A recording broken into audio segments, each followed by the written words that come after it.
Boa noite. Estamos começando aqui mais um programa Momento Jurídico. Antes de adentrar no programa e apresentar meus convidados, não poderia de agradecer aqui o Orton Marenga aqui, que fez essa linda entrada aí do nosso novo programa, com o nosso novo nome, né? E sei que ele se empenhou aí durante o carnaval. Me disseram até que ele ficou em casa os 10 dias do carnaval, né? Só fazendo essa entrada desse programa. Orton, muitíssimo obrigado.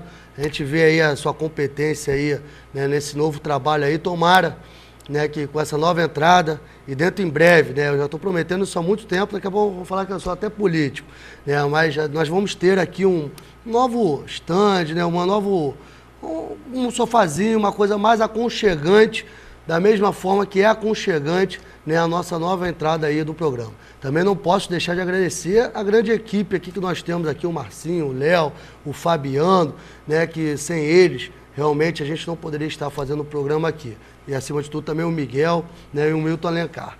Então, eu gostaria de agradecer a nossa equipe, a equipe da televisão, que sem ela, gente, nenhum programa aqui, né, poderia acontecer, nenhum programa aqui existiria. É com o empenho deles que a gente continua fazendo esse programa, e como todos os outros programas aqui na televisão. Muito obrigado aí a galera aí da técnica aí da produção. Gente, começando aqui, é sempre muito especial quando eu trago esse convidado. Eu já cansei aqui, vou falar de até puxar a sardinha pro lado dele, mas não tenho como não puxar. Eu acredito que das grandes virtudes que tem um homem é a gratidão. E por essa pessoa tenho muita gratidão, como também tenho por outras pessoas, né? Tenho gratidão por ter tido paciência comigo logo no início da minha carreira, quando eu era estagiário, e ali eu tive ele ali ao meu lado, né? Me ensinando, me deu um grande apoio, né? Assim que eu me formei, né? A gente se forma, e eu com aquela vontade de trabalhar, e infelizmente o mercado, né? Estou aqui com 2 advogados, o mercado está saturado, o mercado está difícil, né? Mas graças a Deus por ter amigos, e esse amigo me ajudou no início, né? Me dava audiência para eu fazer, pegando até como experiência, audiência, diligência ao fórum, né? E fiquei um bom tempo trabalhando aqui com ele ou para ele, né? Ele era meu chefe, mas eu acho que trabalhei com ele, não para ele, né? Então, apresentar aqui o doutor José Guilherme, muitíssimo obrigado, doutor, por sua presença aqui, né? É sempre uma honra estar recebendo o senhor aqui no meu programa, no nosso programa, né? Não é meu programa, né? E eu sou sempre disponível, à disposição do programa, não do programa, mas do cidadão cabofriense e quem mais está nos assistindo. Muito obrigado, doutor. Mais uma vez estamos aí, é uma honra toda vez estar aqui comparecendo e ouvir essas palavras do nobre doutor Rafael aqui, e faça deles as minhas palavras, que como gratidão, hoje pelo reconhecimento eu vejo um grande advogado, um grande atuante aí na área do poder público, e fico muito feliz e orgulhoso por isso de ter um colega a meu lado nesse patamar. Colega não, né? Um aluno, tá vendo? O aluno, né, graças a Deus pelos ensinamentos, não só do doutor José Guilherme, que a gente fala, né, que na nossa profissão e no mundo, a gente não vive sozinho, a gente precisa dos amigos, dos colegas, para estarem sempre nos ajudando. E felizmente tive a ajuda dele no início, ainda tenho ainda, né, uma ajuda, né, gratificante, né? Então a gente vai se ajudando e assim a gente vai vivendo. E o doutor Fabrício, que eu conheci, né, através do doutor José Guilherme, na verdade eu conhecia o antes, né, conheci ele como profissional, um lutador, um batalhador e colega. E acima de colega, um amigo, né, na nossa profissão, né, na advocacia. Também um excelente atuante aqui na nossa região, né? E é um prazer, doutor Fabrício, estar recebendo o senhor. Boa noite, doutor Fabrício. Boa noite, doutor Rafael, doutor José Guilherme, a toda a sociedade que nos assiste. E para mim é um privilégio muito grande estar na presença dos meus amigos José Guilherme e Rafael, brilhantes advogados, e o José Guilherme, que foi o que nos capitaneou, né? O que abriu a picada e nos puxou junto com ele, foi praticamente um padrinho na advocacia para nós dois, né? Então eu me sinto ainda mais confortável e mais orgulhoso de poder estar mais um dia no seu programa e na presença também do meu amigo José Guilherme. Boa noite a todos, muito obrigado. É verdade, a gente fala, né, do José Guilherme aqui, quem não conhece, né? Também não vou ficar puxando sardinha não, que o programa não é aquele programa do Faustão não, né, confidencial, né, aquela arquivo confidencial, não vai ter ninguém chorando aí, fazendo depoimento não. A gente fala isso porque a gratidão realmente, né, Fabrício, a gente, né, tem um carinho enorme, né, pelo Guilherme, e a gente tem, né, esse carinho, acho que é justo, né, essa forma de demonstração, né, de carinho e gratidão por ele. Gente, hoje aqui, né, com esse novo layout aí, esse layout bonito pra caramba, né? Tô até todo bobo aí com o novo layout do programa. Hoje a gente vai falar de 2 temas, né, que a população às vezes vê, né? Um tema, a população às vezes não entende. Né? Tem muita confusão, né? E como que faz, como que eu devo proceder dessa forma. O outro tema, né, que eu vou botar aqui pro Guilherme falar, é sobre o tema que a pessoa vê em novela, em televisão, né, em jornal, né? Algum tempo atrás, os jornais, os grandes noticiários começaram a noticiar grandes casos no judiciário. O último caso que nós tivemos aqui foi o do caso do Hollenberg, eu acho que é Hollenberg, do caso Eloá, né, que teve o tribunal do júri, ele foi julgado por 7 jurados, demorou 3 dias ou 4 dias, eu não me recordo agora ao certo quanto tempo durou, e foi aquela confusão, a advogada de defesa falava que ia largar, a promotoria falando, e muito da população, a maioria da população não entende o porquê do júri. Às vezes vai, né, com um problema de celular, um problema de eletrodoméstico, vai lá para a audiência, vai para o juiz, né, e vê que não é júri, não é aquela pompa toda. Então hoje a gente vai explicar, né, o Guilherme vai explicar, né, sobre o júri, qual é o procedimento do júri, o porquê tem um júri. Que às vezes, né, doutor Zé Guilherme, né, doutor Fabrício, as pessoas ficam até com medo de entrar na justiça, achando que vai ser aquela coisa de novela, né? Chegar lá, tem um juiz e o promotor levantando, acusando, né? E aquele monte de 7 pessoas sentadas. Ela fala, gente, meu celular deu defeito, será que tem que enfrentar toda essa parafernália, né, estatal, todo esse toda essa estrutura estatal, né, por causa de um celular? E não, hoje o doutor Zé Guilherme vai explicar o porquê, né, que existe o júri. E a gente, né, para relembrar o júri, foi do caso Eloá, é um caso, né, polêmico que nós tivemos há uns 2, 3 anos e que foi julgado agora. E o outro tema que nós vamos falar aqui é sobre pensão alimentícia. Hoje em dia, as pessoas se descasam, divorciam, separam e têm os filhos. Felizmente, né, tem os filhos. E às vezes o pai ou a mãe não sabe como proceder nesses casos. Quanto que eu devo pagar, quanto que eu posso pagar, como que eu devo proceder nesses casos de pensão alimentícia. Mas vamos começar aqui com o doutor Zé Guilherme. Doutor Zé Guilherme, o júri. Vamos botar o caso Eloá aqui, que foi um caso recente, que as pessoas ainda têm em mente. O júri. Quais são os crimes, ou quando que a pessoa vai para o júri? Eu estou lá, por causa de um celular que deu defeito, eu vou para o júri? Se eu matar a pessoa, eu vou para o júri? Quais são os casos específicos que a pessoa vai para o júri, para o pessoal entender primeiramente como é que faz para a gente ir para o júri? Sim, primeiramente, boa noite a todos que estão assistindo. Boa noite a doutor Fabrício, doutor Rafael. É interessante explicar isso, porque muitas pessoas me perguntam na rua, né? Deixa eu assistir uma audiência, vou lá no fórum, como é que é aquele esquema lá do promotor, do julgamento, fica o réu sentado, todo mundo falando ao mesmo tempo, e as pessoas se confundem muito. Na verdade, existem vários tipos de audiência, né? E uma delas, que é essa que as pessoas estão acostumadas a perguntar, que aparece em novelas, aparece em filmes, são os julgamentos que ocorrem dentro do tribunal do júri. É um júri popular que só acontece quando existem crimes dolosos contra a vida. Então, as pessoas se decepcionam porque vê lá problemas relacionados a consumo, problemas relacionados à responsabilidade civil, que envolve ônibus, isso não interfere dentro do julgamento no tribunal do júri. São audiências e procedimentos diferentes, eles são procedimentos diversos. Aquele ali só se restringe a crimes dolosos contra a vida. Como matar alguém, por exemplo, com uma intenção de matar ou que seja da forma tentada, ele vai ser julgado dentro do tribunal do júri, que seria o júri popular. Eu vou explicar de uma maneira popular, uma maneira tranquila, para que as pessoas possam entender como é que funciona esse trâmite. Ali no júri popular, que são crimes dolosos contra a vida, ou tentado ou já consumado e de forma dolosa, né, com intenção de matar, explicando melhor, são escolhidos jurados que são da população, claro, que vão ter a sensibilidade no seu íntimo, sem precisar ter conhecimento jurídico para julgar aquela pessoa que está sendo acusada. E esse júri, ele é composto por 7 jurados. Esses 7 jurados... Então, vamos entender aqui. Então, a pessoa só vai para o júri, vamos dizer, lógico, né? Não vou nem botar eu, Deus me perdoe. Foi lá, uma pessoa tentou matar uma outra pessoa, ou matou uma pessoa. X matou uma pessoa. Essa pessoa que matou, ela vai para o júri. Né? É isso. O crime doloso, um assassinato, a pessoa que cometeu o assassinato, ela vai para o júri.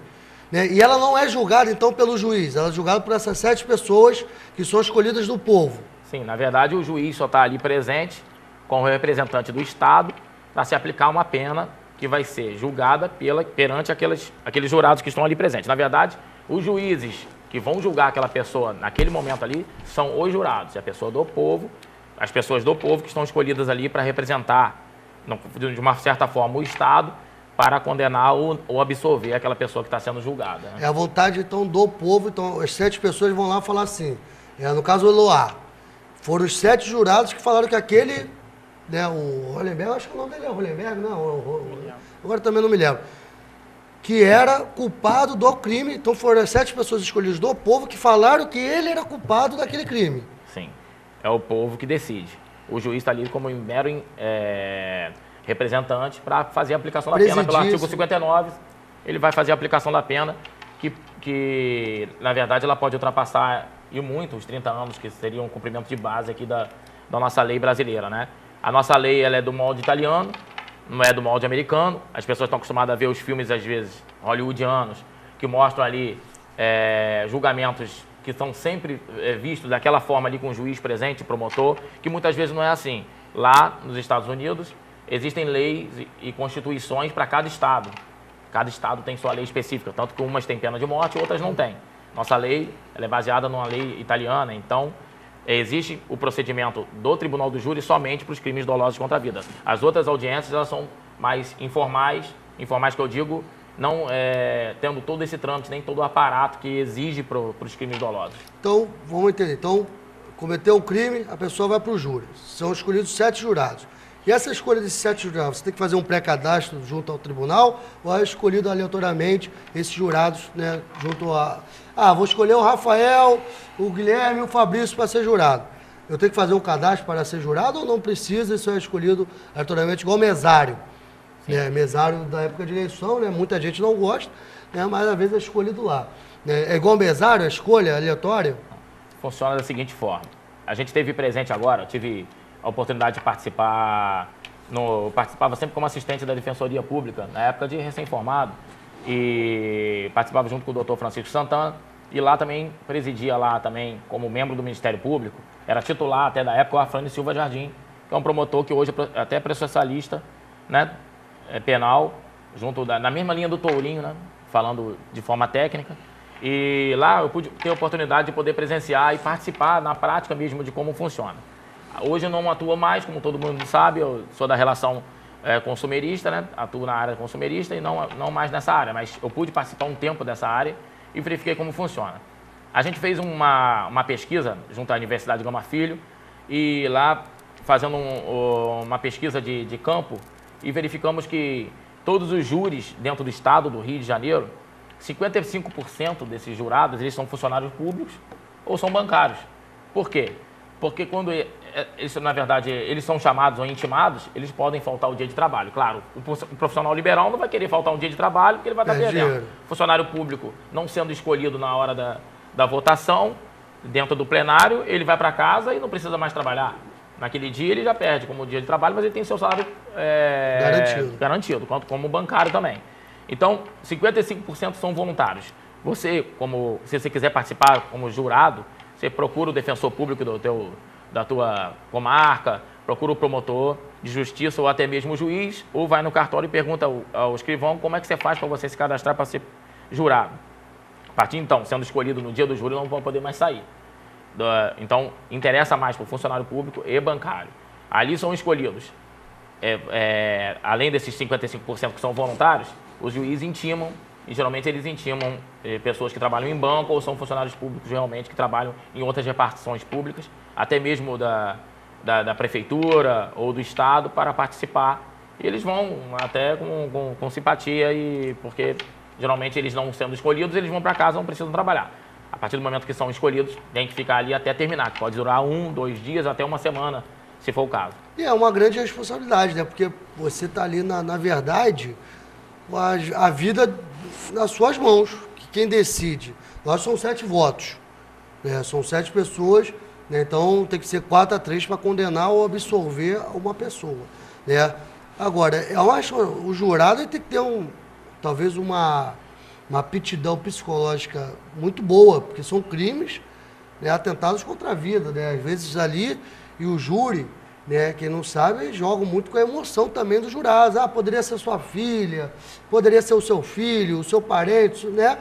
Então, tem que ter essa aptidão psicológica. Não pode ser, eu quero participar do júri. Eu acho que a pessoa também tem que ser um pouco mais consciente, né? Na verdade, para aceitar esse encargo. É por isso mesmo que, diante de uma experiência jurídica, de quem já atua no júri, a escolha do jurado é muito importante naquele momento ali. Porque ali são escolhidos 21 jurados. Os 21 jurados, eles sentam no plenário. O promotor presente, sendo membro do Ministério Público, aquele processo específico daquele réu que está sendo processado. O defensor por si, ou o advogado que está ali presente. Então, dos 21, eles colocam na urna os nomes dessas pessoas. Essa urna é escolhida por sorteio. E ali eles escolhem os 7 que vão representar. Sendo, doutor Rafael, que desses 7, ele pode recusar ali quem ele não quer que participe, né? Então, vamos supor, na jogada de malícia do promotor de justiça, o acusado foi uma pessoa que matou uma mulher nova por requinte de crueldade, ele vai escolher, claro, mulheres para participar, porque dali vai ter uma influência maior. Lógico. Então, é importante no momento da escolha do jurado. Pessoas, mulheres ou pessoas mais senhoras, então ele vai ter essa escolha. Então, cada parte, sendo o defensor sendo a parte que está acusando, ele tem direito de recusar 3 jurados escolhidos. Então, dos 7 escolhidos, ele tem direito a escolher 3 para recusar, ele tira aquela ali e coloca a outra que está ali dos 21. Então, os 21 não vão embora. São 7 escolhidos até a recusa. Não havendo recusa, os 7 são escolhidos para ficar ali. Então, pode então... Até 3. Porque essa questão que o doutor Guilherme está falando é bastante específica, né? Aquela questão, escolher os 7, os 21. Isso é a malícia, né? É a expertise, né? Tanto do promotor como do defensor, seja advogado ou seja defensoria pública. Foi o que ele falou, vai escolher uma pessoa, né? Matou uma jovem com requinte de crueldade. O promotor que quer condenar a pessoa, eu acho que ele vai escolher jovens e novas, né? Mulheres, né? E jovens, que vai se colocar, as mulheres jovens vão se colocar no local. E para a defesa isso não seria bom. Talvez seria bom um homem, né? Homens mais velhos, né? Bota o porquê, né? Envolvendo uma questão mais sentimental. Doutor, vamos continuar com o júri daqui a pouco o senhor vai falar sobre a questão desses 30 anos, que muita população não entende. Ah, foi condenado 300 anos de prisão.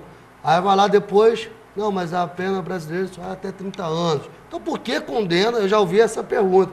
Por que condena a pessoa a 300 anos? É isso o doutor Zé Guilherme vai responder daqui a pouco. Agora vamos para o assunto de família.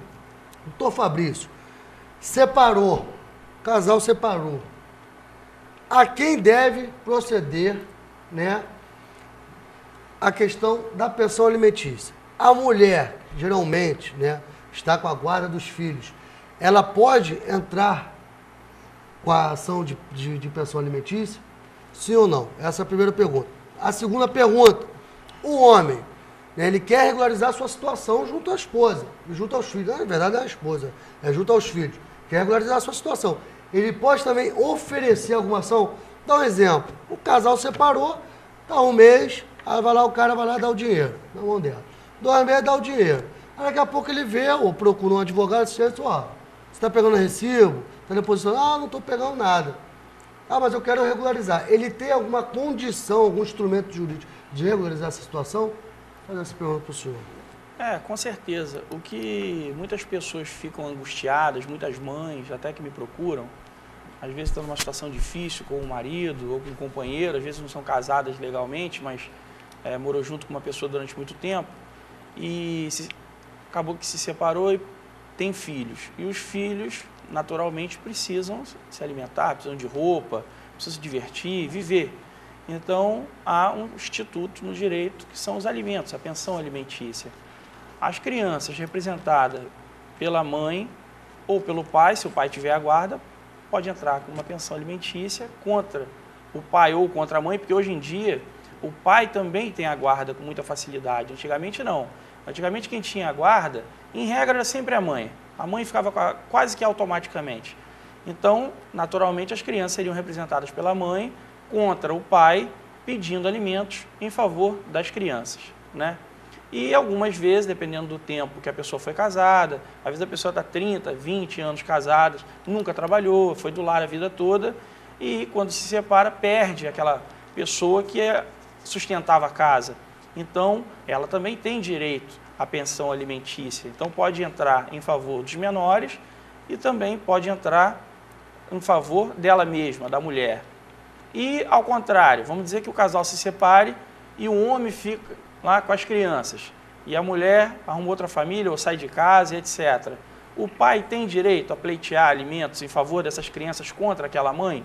Hoje é pacífico na doutrina, na jurisprudência, que o pai que tem a guarda pode ter pleiteado na justiça alimentos em favor das crianças, e inclusive em favor dele mesmo, caso ela seja uma pessoa que trabalha, etc., quem sustentava a casa, e o rapaz era do lar, ou o marido era do lar. Não é comum, mas existe isso hoje.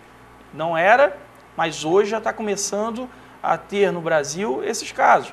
Vou dar um exemplo. O rapaz casa com uma médica, né? E ambos estudantes, o rapaz não quis dar continuidade nos estudos, a mulher se formou em medicina, trabalhou durante 20, 30 anos, o rapaz sempre trabalhou em casa, tomando conta das crianças. Será que ele não tem direito à pensão alimentícia? Claro que tem, entendeu? Então, de acordo com a saúde, com a força, com a idade que a pessoa tenha, ela vai receber uma pensão, quando é própria, para o adulto, né, que é do lar, até que ele tenha a capacidade plena de entrar num curso, arrumar uma profissão e começar a trabalhar. Nesse momento, vai romper a pensão alimentícia para o maior, que é do lar, né, que era do lar e vai ter que se sustentar. Tem alguns casos que não tem como. Eu já vi casos de pessoas que estão casadas há 40 anos, 50 anos, se separa. E aí?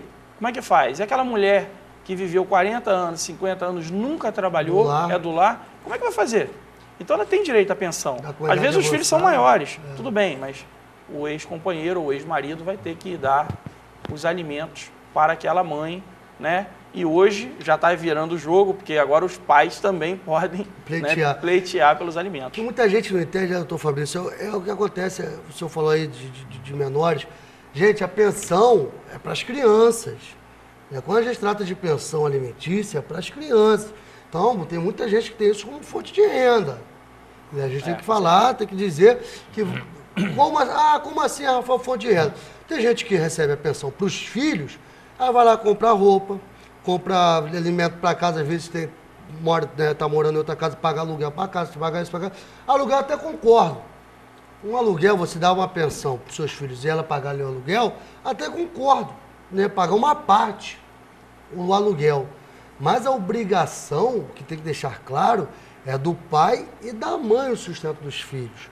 Né? A obrigação é solidária, ela tem que ser dividida meio a meio. Justamente. Mas a realidade do nosso país hoje é que hoje está mudando muito, porque hoje a gente está no século XXI, é outra realidade. Mas as mulheres antigamente não trabalhavam, eram do lado, tomavam conta das crianças, faziam isso. Então ela pleiteava alimentos para ela e para as crianças. Não, hoje em dia... Até hoje em dia tem isso, né? Com certeza. Até hoje em dia tem isso. Vamos dizer, como o senhor falou, está vivendo há 40 anos com a pessoa, vamos dizer, de idade... 20 anos casando, descasa com 40, isso, né, descasa com 40 anos depois, 60, isso existe em casos, gente, é o mais absurdo que existe, mas existe, 60 anos, uma pessoa já é idosa, é 60 anos, como ela vai procurar emprego, trabalhou no lar, criou os filhos, e ali teve também o seu acréscimo, a sua função importantíssima, que a gente sabe que às vezes a mulher que é do lar, ela tem uma função importantíssima para, às vezes, o homem, né, construir e conseguir construir, né, uma casa, um carro e viver trabalhando. Ela tem que ter também esse direito. Então, não acho errado. O que eu acho errado, Fabrício, é que eu estava querendo colocar, muitas das vezes as pensões servem mais para a mãe do que para os filhos. Com certeza. Às vezes as mães falam, né, às vezes que está recebendo a pensão, meu filho está faltando, mas por quanto que teu marido dá? Um salário mínimo para cada criança. Estou dando um exemplo. Não é essa a realidade também que a gente vive. O Fabrício, né, gira em torno da área de família, às vezes é 30% do salário mínimo. O salário mínimo hoje está R$ 600, 30% é 180 com reais certeza. para uma criança, às vezes para 2, 3. Eu trabalhei na defensoria, eu via bastante isso. Mas o que a mãe tem que pensar é 200, que seja 5, que seja 1.000. É para as crianças, eu vou comprar para as crianças. Eu vou botar meu filho no colégio, se tiver como, dar alimentação. É isso, Fabrício. O problema hoje enfrentado, que eu tenho visto, né, é que às vezes acontece isso. A mãe, ela pega a pensão dos filhos e gasta com ela. Vai para o cabeleireiro, vai para a festa, muitas vezes deixa os filhos na casa da avó. Então ela quer, às vezes, ter a guarda por causa da pensão, né, de forma leviana. Mas essa não é a regra, essa é uma exceção.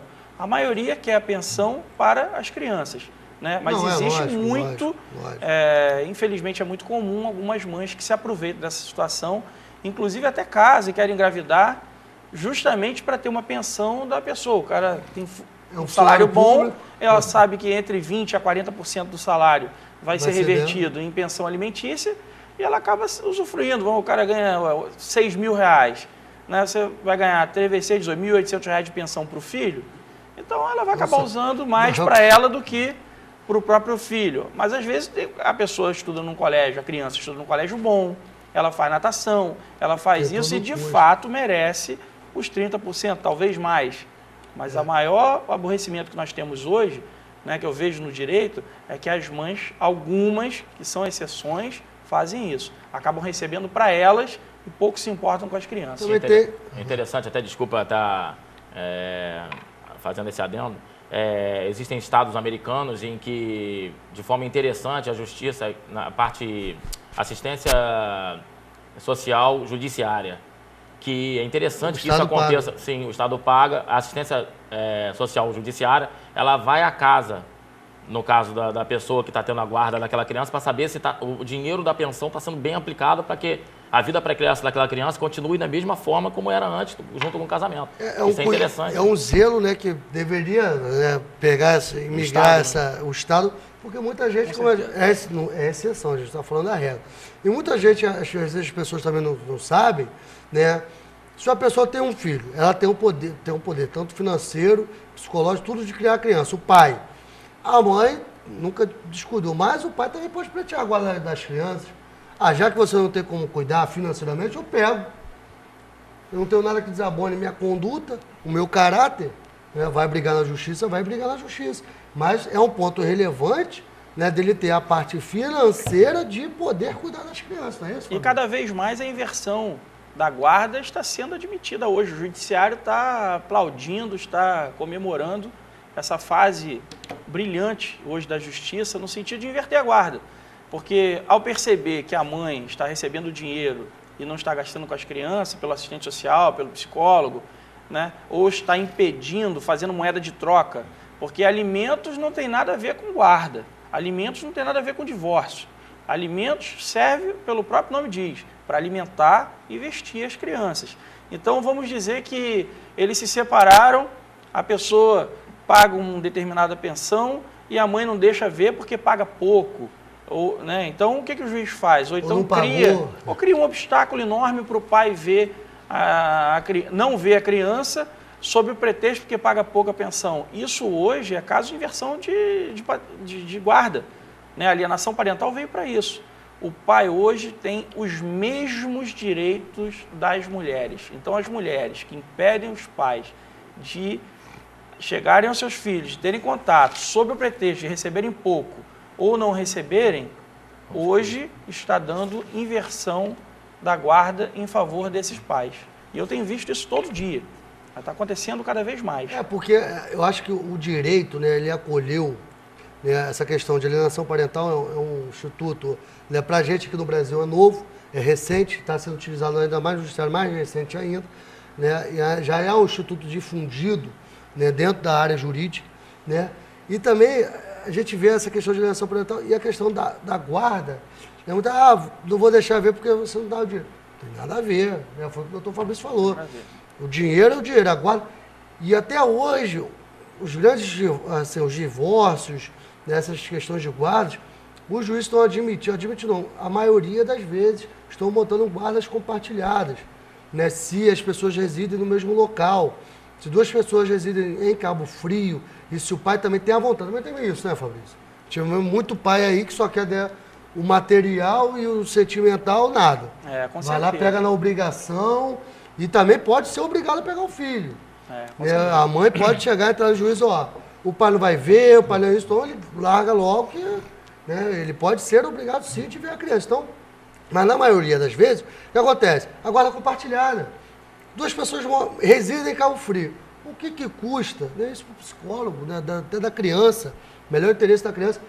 Dorme no dia na casa do papai, aí passa 3 dias na casa da mamãe, pega ele no colégio, leva para casa do pai, né, depois no outro dia busca no colégio da mãe. Gente, a criança tem esse convívio, né, das 2 famílias. Né, não tem aquela coisa de separação, aquela cisão, né, que se faz, né, aquela rescisão que se faz, né, bruta.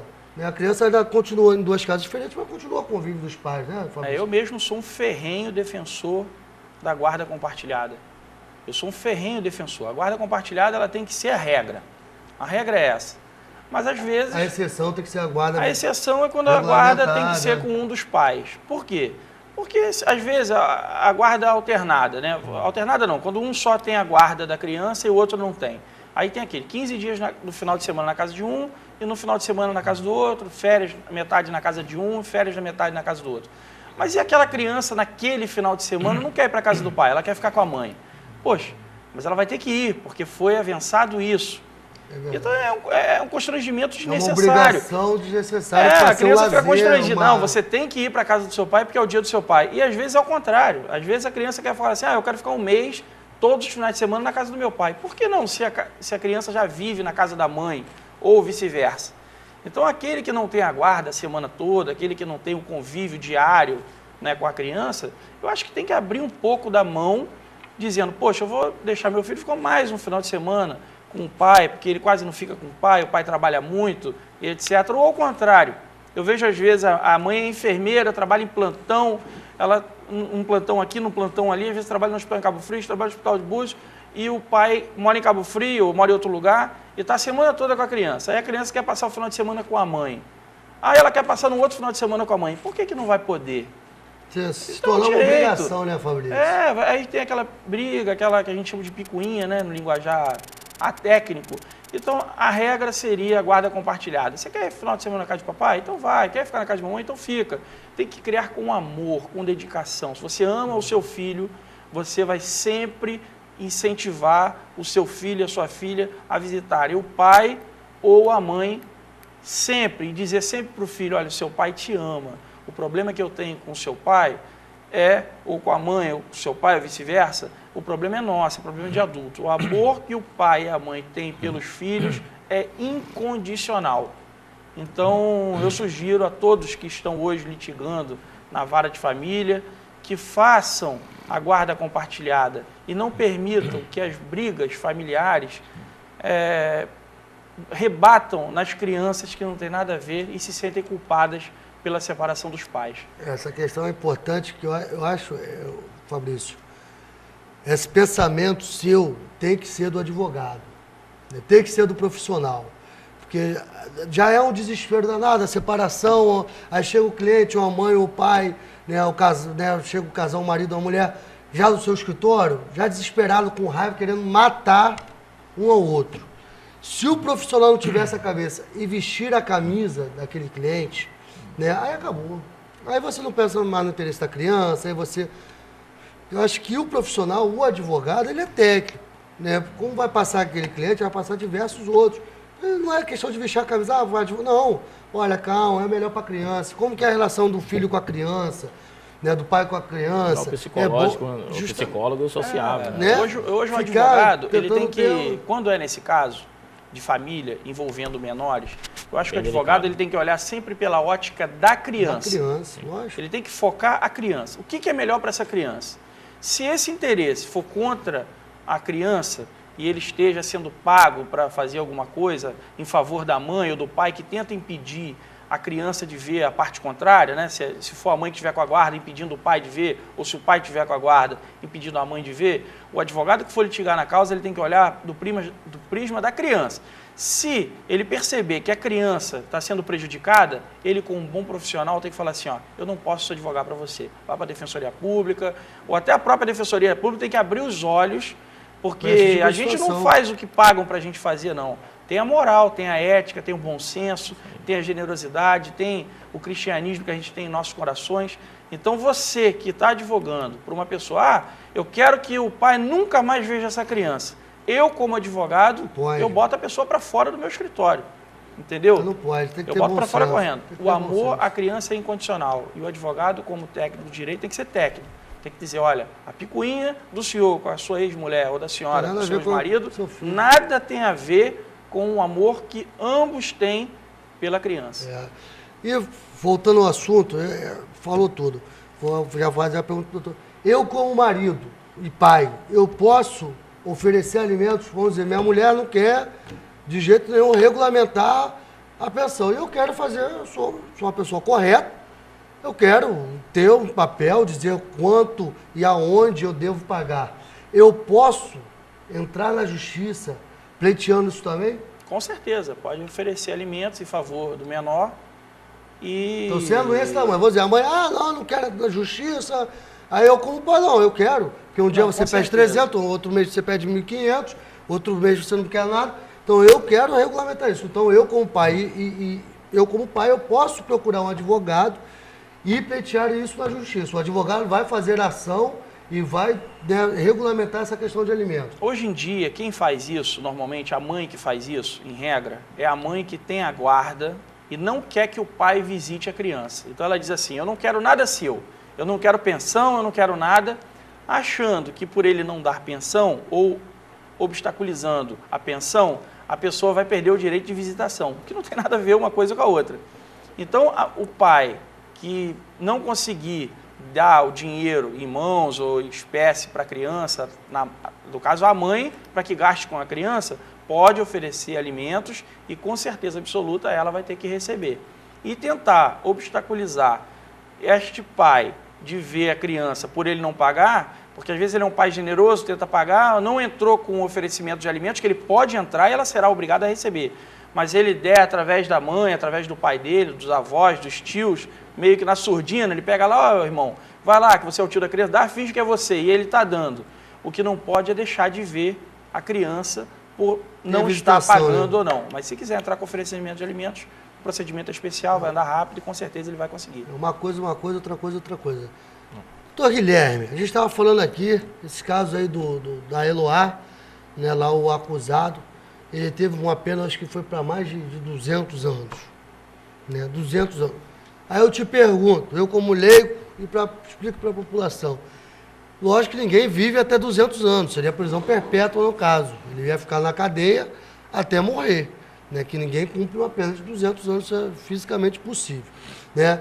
Mas o porquê ele vai ficar perpetuamente na cadeia, até o falecimento dele, ou não, como que funciona a nossa legislação, né, no Brasil? Eu peguei lá 1000 anos de cadeia, sou um serial killer. Né? Eu vou ficar 1000 anos na cadeia, não, ninguém fica, mas eu vou ficar com prisão perpétua na cadeia? Então, isso é interessante porque a população sempre pergunta isso, né? Sempre tem dúvida em relação a isso. Mas, Guilherme, aquela pessoa ali pegou 100 anos de prisão. Aí o outro fala, pegou 200. Na verdade, nossa lei máxima, que é a cláusula pétrea, Constituição Federal, ela só permite que o cidadão fique preso por 30 anos. Então, a pena aqui no Brasil só pode ser cumprida por 30 anos, não mais que isso. Quando ele recebe uma pena, geralmente é no tribunal do júri, que ultrapassa esses 30 anos, na verdade ele está perdendo alguns direitos e alguns benefícios que ele poderia ter na continuidade da pena dele, com o regime que ele estiver cumprindo dentro da cadeia. Então, se ele recebe 30 anos, se ele vai ter direito a algum benefício com um sexto, ele ainda consegue, mas com 200 anos ele não vai ter mais, porque na hora que o juiz faz a pena base e vai calcular, ele vai verificar que não vai bater com o benefício que ele vai ter direito. Como ele vai pegar 200 anos, 100 anos, ele não vai ter esse benefício, mas também não se cumpre prisão perpétua aqui. Mesmo não tendo benefício nenhum, ele vai ter que cumprir os 30 anos, e em 30 anos ele é obrigado a ter que sair da cela. E, infelizmente, esse é um caso até atual. Existe um serial killer, como você falou, em São Paulo, chamado Chico Picadinho.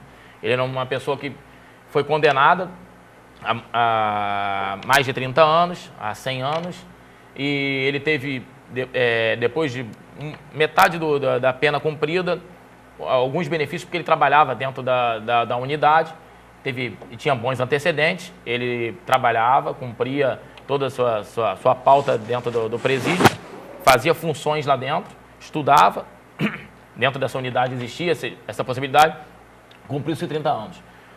A Defensoria Pública e o Ministério Público foi fazer entrevista com esse cidadão e ele disse que se ele saísse, ele ia continuar matando.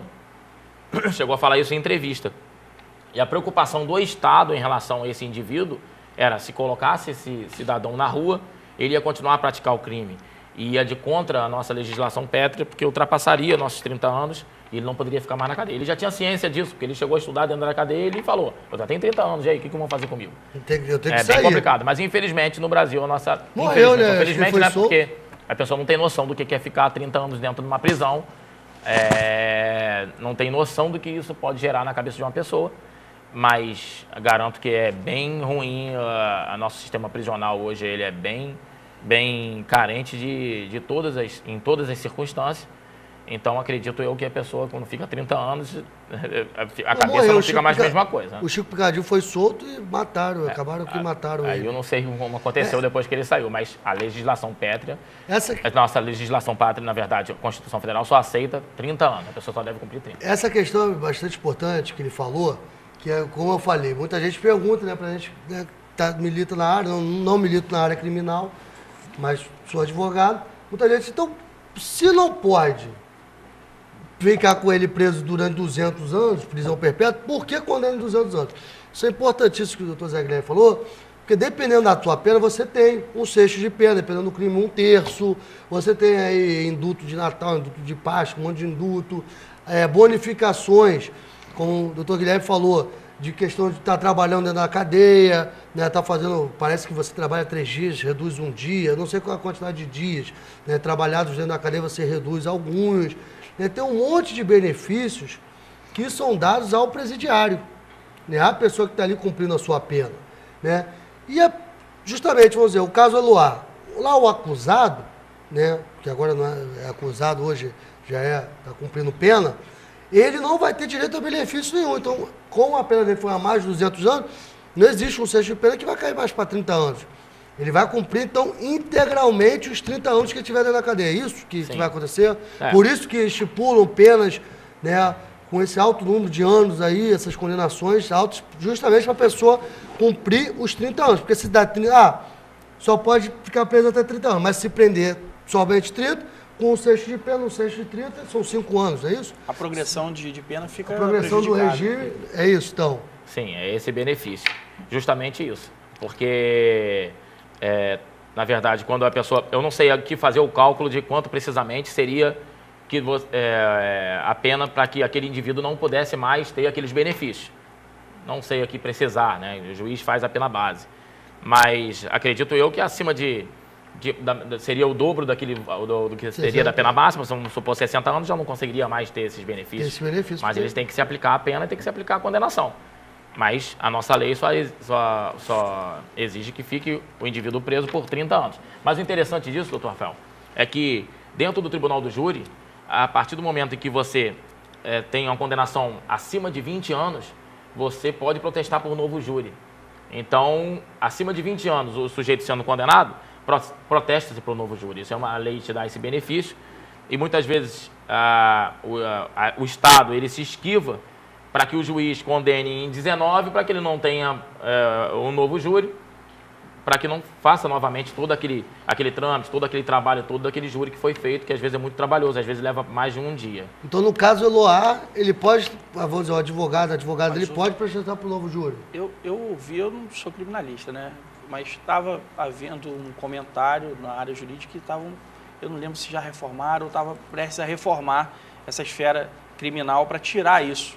Isso a qualquer momento ia mudar, se já não mudou agora recentemente, ia mudar, justamente por causa disso, porque o pessoal ficava insistindo, conseguia 21 anos e justamente pleiteava por novo júri. E ali era um novo júri. Mas eu lembro que nós 3 não somos criminalistas, né, e pouco nos aprofundamos nessa área. Mas eu ouvi há pouco tempo que houve um intuito da legislação de mudar, se não mudou, para caçar esse direito processual. O interessante disso é que eu, como se eu fosse juiz, na aplicação da pena, o jurado são 7, ali está sendo votado 7, são 4 contra 3, naturalmente, na hora da condenação, eu ia verificar, dentro da sensibilidade do júri do que aconteceu, dentro dos fatos apresentados, que houve dúvida em relação à condenação.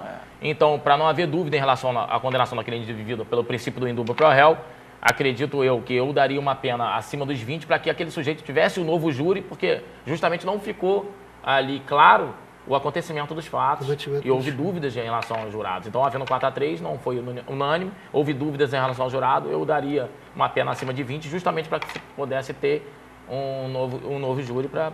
Então, no Brasil, você cumpriu 30 anos, não é questão que a pena vai até 30 anos, você tem que cumprir os 30 anos. Você pode apenar em 200, 300, 1000 anos. Né? O Brasil é assim, mas para efeitos dessas questões de benefício, que muita gente pergunta, muita gente confunde isso, até que eu falo até na esfera jurídica, para falar a verdade. Muita gente, 30 anos, mas o Brasil só cumpre 30 anos. Né? Só pode ficar preso até 30 anos. Mas é claro, se lá no caso Loar, né, ele fosse condenado a 30 anos, ele ia ter, eu acho que crime hediondo é um terço da pena, né, em 10 anos ele estaria na rua. Né, crime hediondo, 10 anos estaria na rua. Já condenado a 200, 300 anos, um terço disso são 100 anos, mas só com os 30 anos ele vai ter que ficar lá preso. Ele não vai ter direito nenhum a sair, nem indulto. E aconteceu esse caso agora, às vezes as pessoas não entendem, mas o nosso, como o doutor Zé Guilherme falou, nosso sistema penitenciário é falido. É falido. Não só o sistema prisional, como até os processos que giram. Né? É muito processo para poucos juízes, né? Para poucos servidores. Então é o problema que a gente tem no judiciário inteiro. Não adianta a gente querer um milagre de um juiz e 5 serventuários de justiça. Né? Isso aí, ninguém é milagroso ali dentro para fazer os processos correrem. Né? Ninguém consegue fazer milagres. Mas é o que acontece muito isso, como soltaram agora, eu estava vendo o noticiário, soltaram o rapaz foi para dentro do ônibus e estuprou uma menina de 13 anos. Dentro do ônibus, identificaram ele por uma tatuagem. Aí soltaram por quê? O Conselho Nacional de Justiça fez um mutirão, viu que ele já teria direito aos benefícios, né, que o doutor Zé Guilherme aqui falou, ele deve ter sido condenado, não me recordo agora, mas fazia direito ao benefício, a progressão de regime. Foi libertado. Né, e acabou cometendo o cometimento de outro crime. Isso eu quero deixar claro, não sei se meus colegas vão concordar comigo, não é culpa do sistema judiciário. Para mim isso é culpa da pessoa. O Estado botou na rua, estuprou aquela criança. Gente, tem gente lá dentro que realmente está ali cumprindo a pena, que vai se regenerar. São poucas as pessoas, a maioria, a minoria, isso para mim, eu particularmente eu não sei, não milito nessa área, não sou diretor de presídio, não trabalho com a área policial. Não sei se é a minoria ou a maioria. Mas enquanto nós tivermos, né, num sistema, não de punição, mas de regeneração, a progressão de regime é válida. Né, para um cidadão que comete um crime, né, um cidadão comum que comete um crime, às vezes por uma cabeça quente ou outra coisa tal, né, vai ali dentro, cumpriu 3 anos, eu acho que ali ele pode ter se regenerado. E voltar para a sociedade sem o cometimento de nenhum crime. Isso é a minha opinião pessoal. Caso claro desse é isso que você citou. Ele cumpriu a pena, um dia de libertado, ele comete outro crime. No segundo dia já absolvido. Justamente. A personalidade desse indivíduo é uma personalidade criminosa. Ele não pode ficar na sociedade. Justamente, como tem muitos que saem e querem emprego, querem trabalhar, querem refazer as suas vidas. Né? Não sei se a maioria ou a minoria. Né? A minha opinião com relação ao sistema prisional é completamente diferente. Para mim não tinha que regenerar ninguém, é igual punição. Quando a gente tem pai e mãe, a gente mete a mão na tomada, mexe no cristal da mamãe e do papai, a gente é o quê? É punido. Ou seja, com tapê uma repressão verbal. Né? E dali a gente não vai fazer mais aqui. Isso também não é minha esfera psicológica, psiquiátrica, estou falando minha opinião pessoal. Acho que não deveria ser, né, regeneração, ressocialização, seria ser uma punição. Cometeu o crime, vai ali e cumpre. Cumpre ali como punição. Você fez uma besteira, você vai ser punido por isso. Né? Agora, se continuarmos com esse sistema de ressocialização de presos, né, a gente tem que ter a progressão de regime, tem que ter os indultos. Né? Vocês concordam comigo? Estou falando aqui, não sei a opinião de vocês com relação a essa questão de indultos, de ressocialização de crimes. Para mim, o acompanhamento tem que ser direto ao indivíduo, como é feito no sistema prisional americano, que infelizmente também tem falhas, não adianta ser um país de primeiro mundo ou de terceiro, mas que existe, tem que ter um aparato, um acompanhamento psicológico, social, frequentado dentro desse sistema prisional para saber se aquele indivíduo está apto ou não a frequentar as ruas e a sociedade, para viver em sociedade. Não sendo apto, tem que ter uma série de entrevistas, tem que ter um acompanhamento social. É Senão, complicado, não tem, né, Fabrício? com Essa questão certeza, é muito prisional, complicado.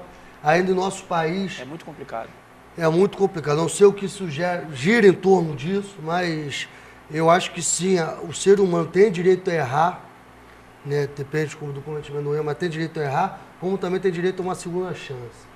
Né? Como já aconteceu é casos certo. até que foram citados aqui, de um protesto por novo júri, acima de 20 anos, e no segundo júri o indivíduo ser absolvido, porque aconteceram provas de que dariam benefício a ele, que na verdade, não. Você imagina, é muito melhor um possível condenado na rua do que um possível inocente dentro da cadeia.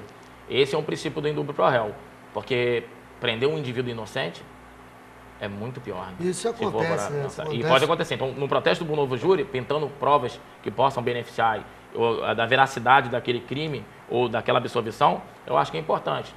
Aí muitas dúvidas surgem dentro da área jurídica. Se no protesto por novo júri pode aumentar a pena anteriormente aplicada, né? Não, Então, não, pela nossa legislação, na verdade, o princípio da reformatio imperius.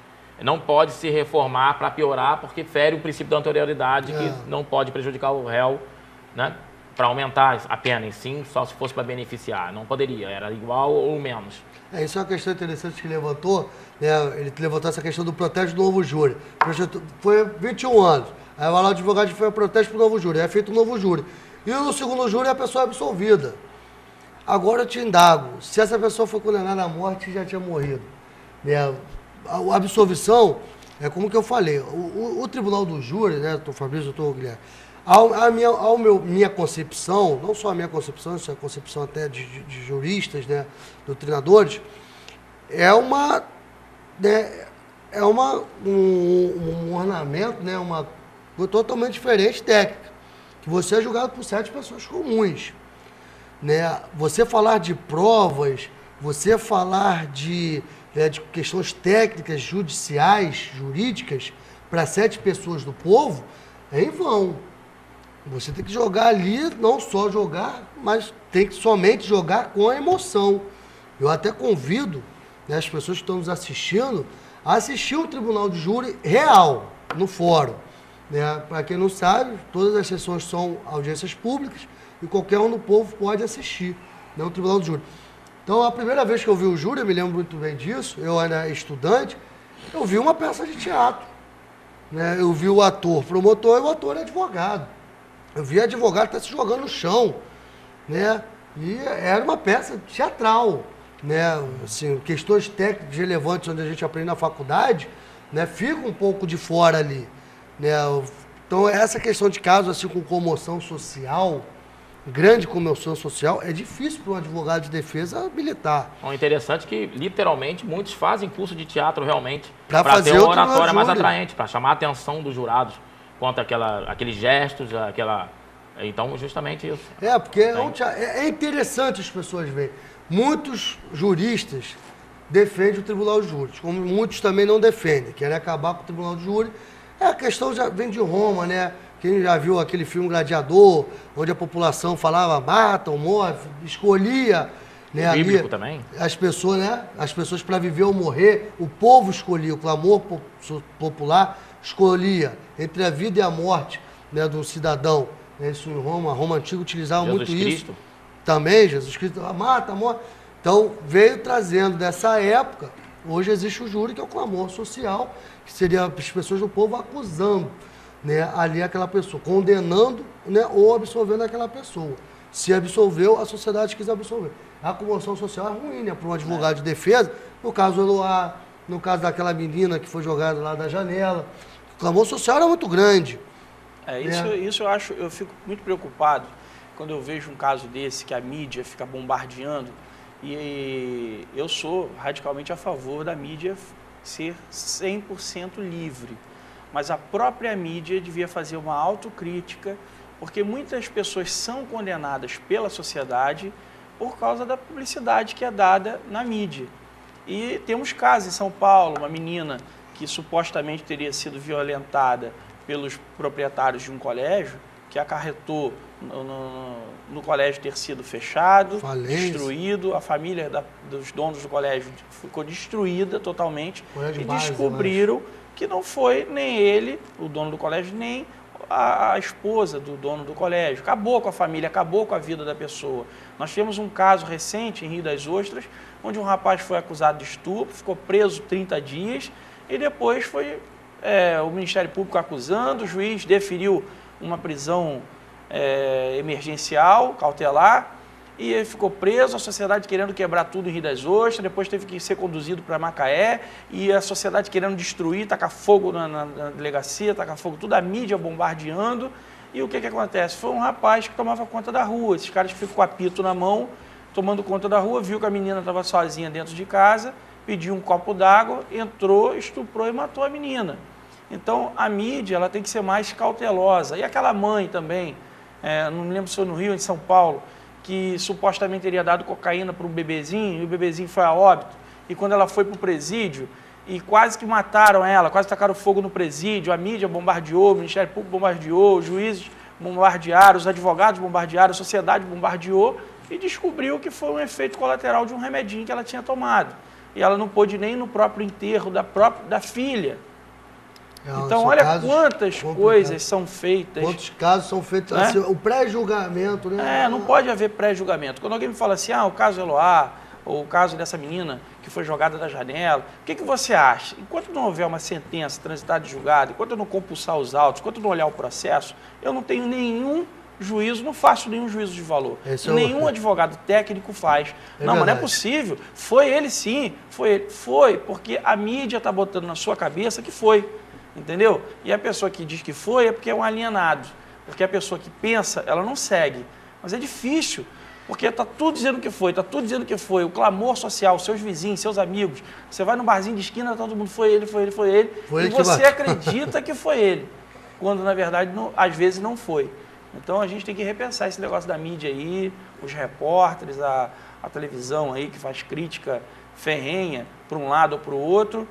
Tem que relatar os fatos e fazer juízo de valor e deixar o tribunal do júri, tem que deixar os 7 jurados, que são os pares daquele que está sendo réu, e condenar ou absolver as pessoas que estão sendo vítimas ou ser acusadas, né? Porque pode ser vítima. A pessoa está sendo acusada, pode ser vítima, pode não ser, como aconteceu em São Paulo, essa menina do colégio, né? E, por final de tudo, foram absolvidos. E essa questão da mídia é bastante importante. A mídia, foi como o Fabrício falou, tem um papel importantíssimo para a sociedade. Eu acho que sem a mídia hoje, nós viveríamos talvez num país de cowboys, um faroeste. Porque corrupções, como que a gente teria acesso a corrupções em políticos, etc. Prejudica quanto favorece também. Justamente. Né? Mas sempre tem que ter a segunda opinião. Às vezes aparece o político, roubou 20 e tanto, roubou, é o ladrão. E a mídia vai espiziando.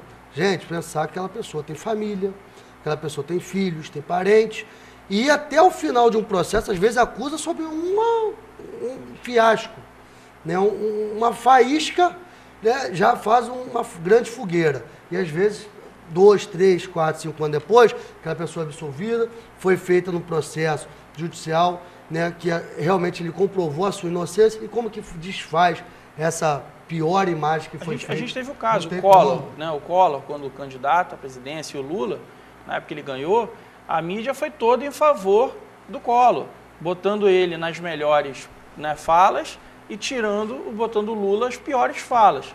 E acabou que o Collor ganhou e a gente teve... Há pouco tempo atrás, a movimentação dos militares aqui no estado do Rio de Janeiro, onde nós tivemos uma grande emissora que não cobria a greve dos militares. Então, a emissora não falava nem uma frase assim, a greve está acontecendo em tal lugar, manifestações. E manifestações com mais de 50 pessoas, 50 mil pessoas, 20 mil pessoas, e nada foi noticiado. E por causa dessa, também acredito, que abafou. Então a mídia tem um papel muito importante, mas nunca se leve. né, a deixar pela mídia. É a mesma coisa, nós somos técnicos, nós estamos aqui tentando esclarecer certos pontos jurídicos para vocês que estão nos assistindo. Mas é claro, nós não somos donos da razão. Graças a Deus a gente não expõe ideias, né, políticas assim, da sociedade. Nós expomos ideias técnicas. Tudo que a gente fala aqui é técnico. Né? Direito assim... O advogado ele não tem time de futebol, ele não tem religião. Não tem nada. Ele não tem... O sexo, ele é assexuado. Ele, não tem, vai expor ele tem que defender a sociedade. Ou seja, ele não está olhando para o time, para o grupo jurídico, etc. Ele está com aquela causa e está defendendo.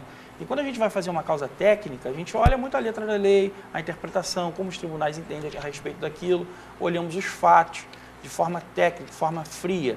Não deixamos a sociedade, o burburinho da sociedade, muitas vezes a gente vê uma sentença, pô, não é possível, como é que aconteceu?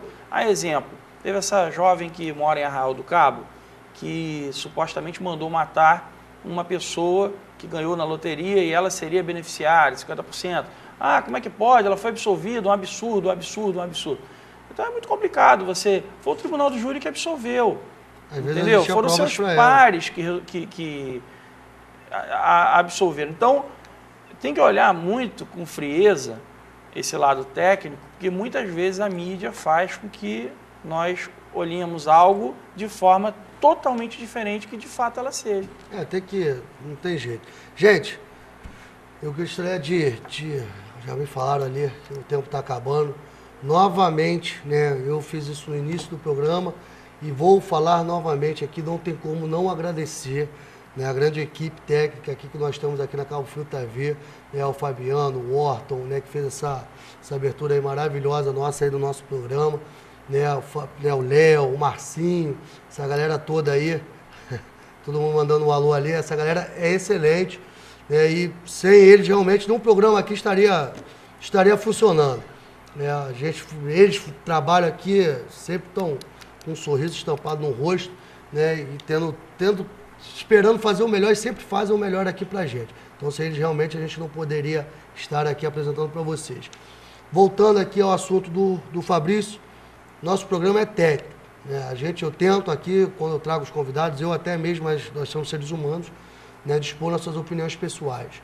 Né? Mas nosso programa é técnico. Aqui é direito, a lei, a gente tenta expor para vocês. E o objetivo desse programa é somente esse, expor questões jurídicas para vocês que estão nos assistindo.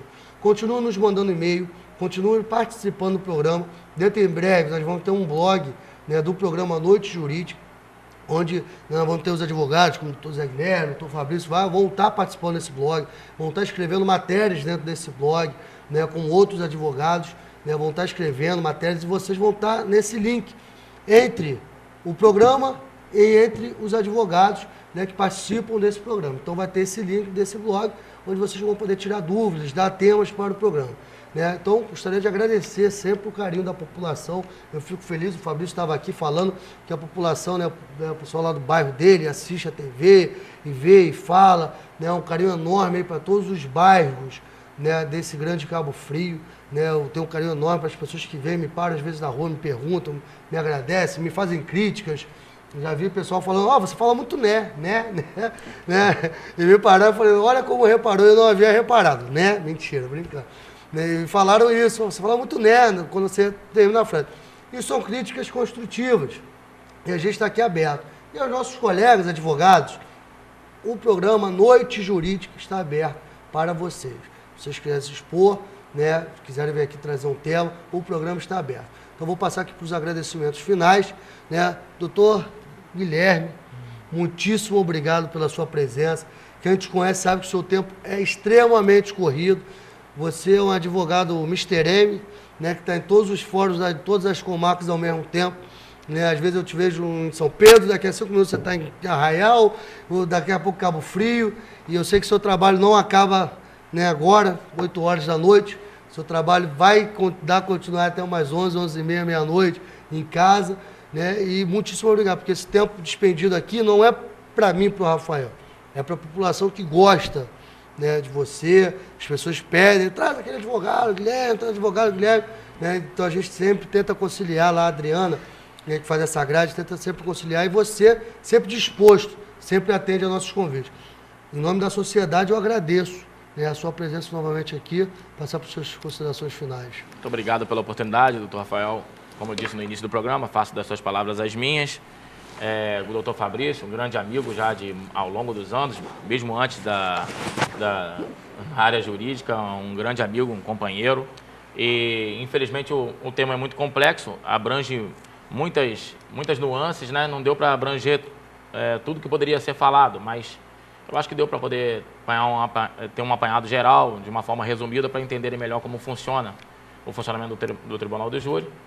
Se porventura tiverem em dúvida ou quiserem saber mais, tiverem mais dúvidas em relação ao Tribunal do Júri, pode mandar para cá e-mail, pode telefonar que a gente volta aqui com enorme prazer para poder estar dirimindo essas dúvidas. Com certeza, eu que agradeço. Acho que os temas mais...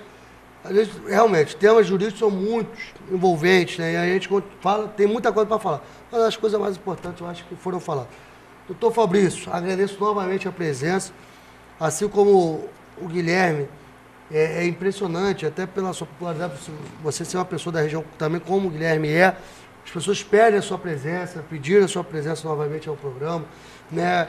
Então, um amigo, colega, eu agradeço também o tempo corrido com o escritório. Eu sei que a vida não está sendo mole, está sendo dura, né? Mas agradeço sempre a sua disponibilidade de estar comparecendo ao programa, está sempre, né, com os braços abertos aos nossos convites. Muito obrigado, doutor Fabrício, passar para as suas considerações finais. Olha, eu gostaria de agradecer a você, ao doutor José Guilherme, a todos que nos assistem, por mais uma vez poder transmitir, né, e compartilhar o meu conhecimento jurídico com toda a sociedade que assiste esse programa. E antes de finalizar, gostaria de dizer também aos jornalistas de plantão que eu sou radicalmente a favor da liberdade da imprensa e que no Brasil os jornalistas desempenham um brilhante papel divulgando notas, abrindo casos que jamais seriam resolvidos se não fossem através desses jornalistas. Então eu bato palmas aos jornalistas, mas gostaria de pedir aos mesmos que refletissem quando fossem fazer uma publicidade ou algo relacionado à esfera criminal, principalmente quando envolve pessoas pobres, pessoas humildes, do risco que as pessoas correm por causa de uma palavra, uma vírgula. Então, olhos abertos. Mesmo assim, e agradeço mais uma vez ao programa por me receber tão bem como tem sido recebido toda a equipe aqui desse canal, que sempre com carisma e com dedicação atua para que mantenha esse canal firme e que todos estejam assistindo tão bem, com qualidade de vídeo, de som, de imagem, etc. Muito obrigado. Firme e forte. Eu não vou elogiar muito eles não, porque eles são meio sacana comigo às vezes. Brincadeira aí, são grandes amigos meus aí. Gente, muitíssimo obrigado por vocês estarem aí com a gente no programa Noite Jurídica, mudou de nome. É um nome mais aprazado, né? Noite Jurídica, né? A gente fala da noite e fala de coisas jurídicas. Muito obrigado, que Deus abençoe vocês, até terça-feira que vem.